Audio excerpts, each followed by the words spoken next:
मेरी इस कहानी का शीर्षक है मच्छर और मनुष्य। आइए कहानी सुनाता हूँ। मैं जगा, स्विच ऑन किया, बत्ती जली, ठाकुर जी को प्रणाम किया, धरती माता को प्रणाम कर नीचे उतरने को सोच ही रहा था कि मेरी नज़र एक मच्छर पर पड़ी। वह मच्छरदानी के अंदर ही बैठा था। वह मेरा खून पीकर टंच था और आराम फरमा रहा था। मैंने सोचा मौका अच्छा है, इसका शिकार कर लूं। दोनों तलहथी धीरे धीरे उसकी ओर बढ़ाने लगा और दृष्टि को अर्जुन की मत्स्य चक्षु भेद की तरह उस पर गड़ाए हुए था कि एकाएक मेरे मन में विचार आया, इसे क्यों मारा जाए? इसका दोष क्या है? यही ना कि मेरा खून पीकर मस्त है। पेट भरना सभी की अनिवार्य आवश्यकता है। मच्छर खून नहीं पिएगा तो क्या दूध पिएगा? पीने के क्रम में खून जम न जाए, इसलिए पहले मच्छर एक प्रकार का द्रव शरीर के अंदर डालता है। वह द्रव आंशिक रूप से विषैला होता है, जिस कारण हमें विषविषी होती है, नोचता है या चित्ता बन जाता है। यह तो इसके लिए प्रकृति की देन है। मुझे याद आया, बचपन में जब भूख लगती थी तो शकरकंद को बिना छीले ही खाने लगता था। थोड़ी भूख मिटी कि लगा छील कर खाने, और जब क्षुधापूर्ण तृप्त हो गई तो वहीं पुआल बिछावन पर लुढ़क गया और सोचने लगा, दो हलवा भी कोई खाने का चीज़ है, यानी अच्छा नहीं होता शकरकंद। सोचते सोचते नींद आ जाती और फिर खर्राटे लेने लगता।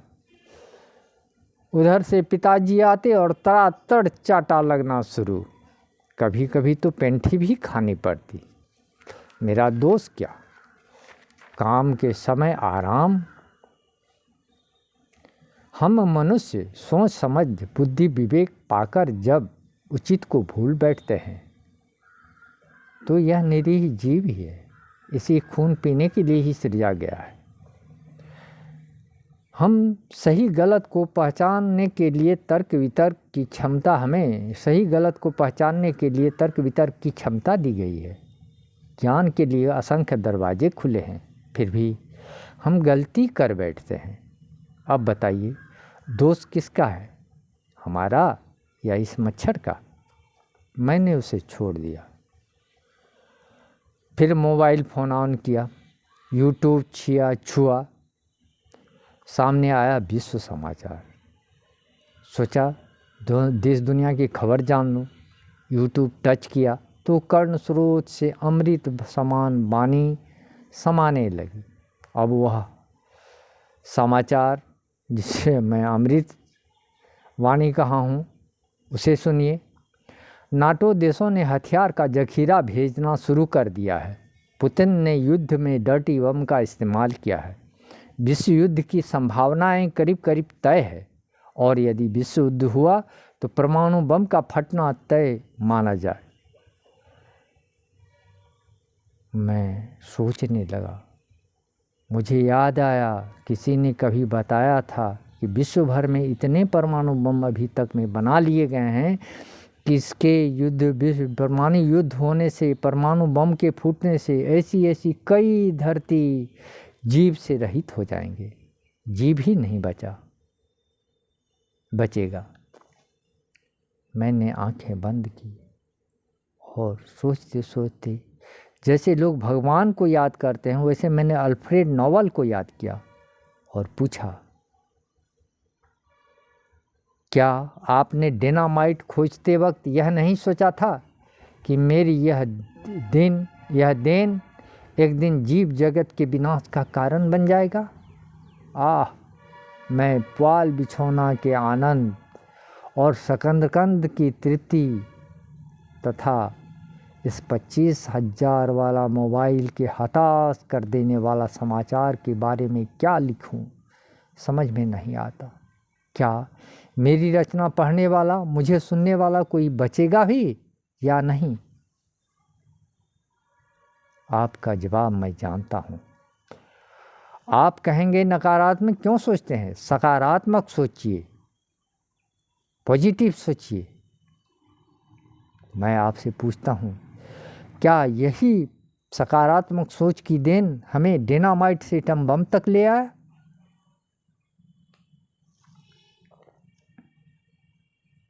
मैं मूर्तिवत सोच रहा था कि उधर से श्रीमती की आवाज़ आई, मछली नहीं लाना है, अभी तक बिछावन पर ही पड़े हैं। हाँ जी, जा रहा हूँ, अभी लाता हूँ, जिंदा मछली कटवाइएगा। ठीक है। मछली बाज़ार गया, वहाँ इधर उधर घूम घूम करके देखा, एक बड़ी सी मछली पसंद आई। मछली वाली से दाम भाव तय किया और उसे काटने को कहा, उसे बना देने को कहा। उसने मछली के सिर को हंसुए पर रखा और पिटना से एक पिटना दे मारा। भाई पूछिए मत, मछली के लिए तो जैसे एटम बम फूटा हो, उसका सिर दो भाग हो गया। मछली लेकर घर आ रहा था तो सोच रहा था, हाय रे मनुष्य, खसी पाठे को काट देता है, मछली की यह हाल करता है। जैसे ही मैं आंगन में प्रवेश किया तो खुशबू से मेरा मन आनंदित हो गया। मैंने आवाज़ दी, श्रीमती से पूछा, क्या पका रही हो जी, बड़ी अच्छी सुगंध आ रही है।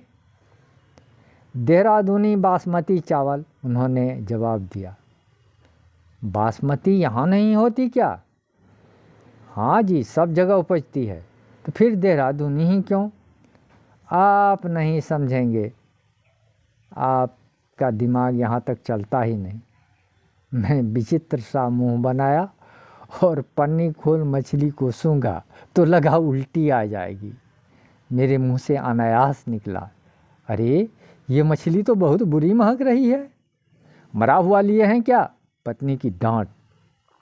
नहीं भाई, जिंदा छटपटा रही थी, उसे कटवाया हूँ। तो इसमें तेल मसाला पड़ेगा तब ना स्वाद आएगा। आप भी खूब हैं। मैं खूब नहीं, इसमें खूब तेल मसाले डालना, मैं व्यंग्य के उद्देश्य से कहा। हाँ जी डालूंगी, भैया आने वाले हैं ना, मस्त पकाऊंगी। ठीक है, लेकिन ख्याल रखना कहीं तुम्हारे भैया जी का पेट डायरेक्ट ना हो जाए। मैंने डायरेक्ट ना हो जाए। मैं बहुत खुश था कि मैंने बहुत अच्छा मजाक किया, लेकिन भैया डायरेक्ट उनका क्या होगा, मेरा ही हो गया। पूरी रात में करीब 10-12 बार शौच जाना पड़ा। जनवरी का महीना माघ होता है, उसी महीने की बात है। जितनी बार शौच जाता उतनी बार कमर से नीचे तक पानी डालकर शुद्धिकरण करना पड़ता। मेरी पत्नी बंगाली कल्चर से आई थी। मजाल क्या, कम से कम अर्ध स्नान किए बिना घर में घुस जाऊं। भैया पूछिए मत, जितनी बार ठंड में शुद्धिकरण की क्रिया चलती उतनी बार मन में आता, इससे तो अच्छा एटम बम ही फूट जाए, एक बार में खेल खत्म, न रहेगा बांस न बजेगी बांसुरी। सोचते सोचते सुबह हो गई। सुबह डॉक्टर के पास ले जाया गया। उन्होंने मुझे देखा और देखते ही 2-3 टीके लगाए। जब टीके की सुई मांस के अंदर घुसाया जाता तो मन प्रश्न कर बैठता कि डंक मच्छर बगली भली या ये सुई का डंक, कैसी मज़ा आ रही है।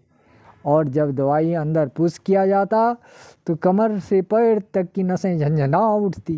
तर्क करता, मच्छर वाला द्रव अंदर गया था तो नींद भी नहीं खुली थी, और यह इंजेक्शन का द्रव अंदर गया तो क़यामत सी लगी है।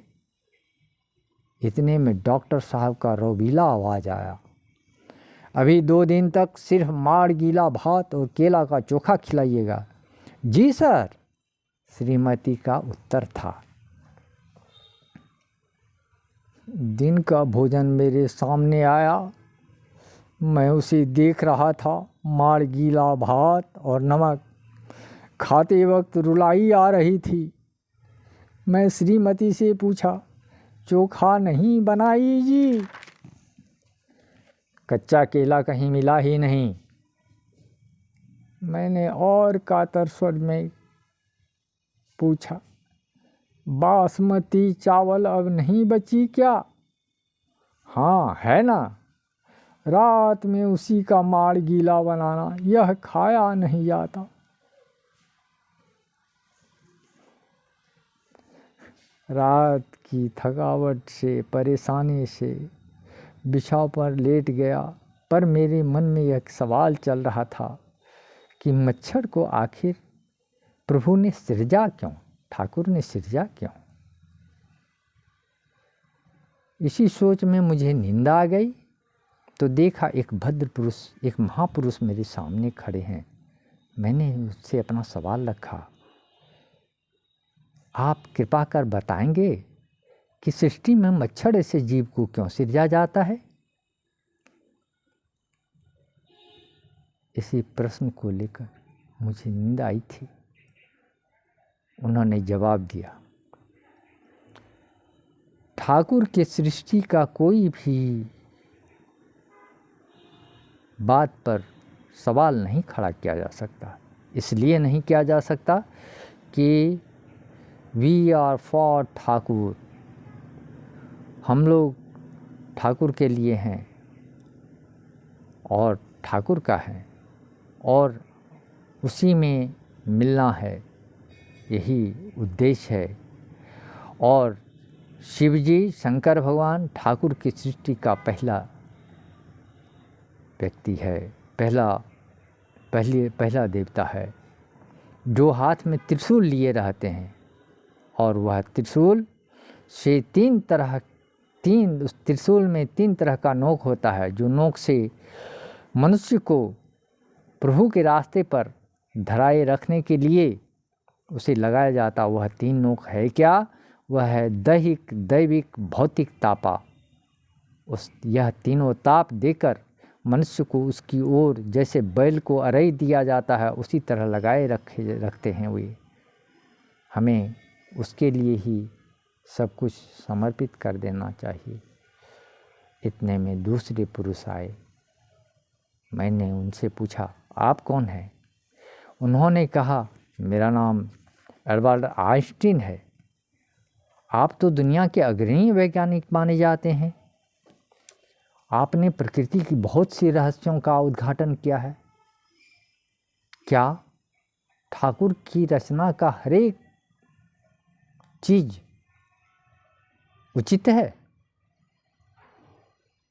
ठाकुर की रचना पर कोई प्रश्न ही नहीं उठाया जाता, उन्होंने जवाब दिया, क्योंकि उनकी रचना सिर्फ कल्याण के लिए है। और मैंने अपने जीवन में मरने से पहले बता दिया था कि मैंने अपने जीवन में सिर्फ उतना ही खोज कर पाया, उतना ही जान सका, जितना 7 समुद्र के किनारे एक कंकल मेरे हाथ आया था। बस इति नहीं, कखनी बंद भए गेली तो भाई।